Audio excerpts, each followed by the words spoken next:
Bonjour, bienvenue sur Baudin Prof TV. Alors, dans cette vidéo, nous allons nous poser une question concernant la fiche de profil de poste que l'on utilise lors d'un recrutement. Petite parenthèse, je ne vais aborder que des notions dans les grandes lignes, parce qu'on sait très bien que chaque recruteur, chaque directeur des ressources humaines pourrait traiter cette question pendant des heures. Autre parenthèse, il ne faut pas confondre la fiche de profil de poste avec la fiche de poste. Alors voyons déjà ce que c'est que cette fiche de poste. Alors la fiche de poste, c'est un outil de communication et d'évaluation qui va décrire les différents éléments importants du poste de travail. Mais c'est aussi un document qui va établir les responsabilités du salarié par rapport à ses activités, par rapport aux tâches confiées. Vous voyez, il y a un lien entre les éléments importants et ses responsabilités. Alors, ce qu'il faut savoir aussi, c'est que c'est un document qui n'est pas obligatoire. Il est fortement recommandé si on veut une bonne gestion des ressources humaines, et on le verra pour la fiche de profil de poste. Cette fiche de poste va être utile. Et puis, pour un nouveau salarié, ça va rendre plus clair ses tâches qu'il va devoir accomplir, tout simplement parce qu'on va tenir compte de l'environnement de travail et des différentes missions qu'on va lui confier. Alors maintenant, passons à ce qui m'intéresse, moi, c'est la fiche de profil de poste.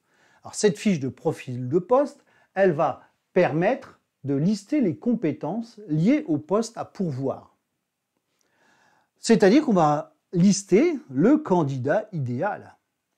Qu'est-ce qu'il sait faire en compétences, ses qualités, etc. C'est une sorte de portrait robot pour trouver le meilleur candidat possible. On va donc s'appuyer sur la fiche de poste, parce que le directeur des ressources humaines, le recruteur, il doit maîtriser la connaissance du poste à pourvoir. Et la troisième chose, c'est que c'est un document visuel, comme nous allons le voir ici, pour un profil de poste de commercial. Alors, qu'est-ce que l'on a indiqué ?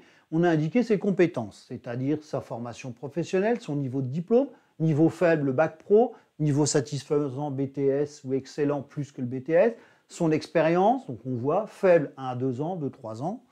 Après, on a listé ses compétences donc en matière d'utilisation d'outils bureautiques, de connaissances en classement, de maîtrise de l'accueil, mais on pourrait y mettre la maîtrise de l'anglais ou d'une autre langue, ses qualités, son autonomie, dynamisme, discrétion, et puis sa présentation physique, puisque là c'est sur un commercial, donc quelqu'un de souriant, soigné et autres. Et à partir de là, on va prendre les CV et on va dessiner le profil.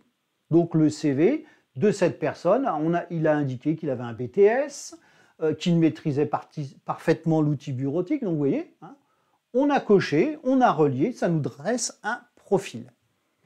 L'intérêt de cette fiche, c'est que ça va permettre aux recruteurs de sélectionner les gens qui sont le plus près possible de l'excellence.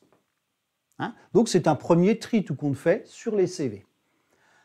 Mais ce n'est pas suffisant ça pour recruter quelqu'un. Donc après, les meilleurs candidats, on les convoquera à un entretien, à des tests, etc. Donc voilà, j'en ai terminé avec cette leçon. Donc si vous avez aimé, n'hésitez pas à vous abonner à Baudin Prof TV, à liker la chaîne et à la partager. Merci, au revoir.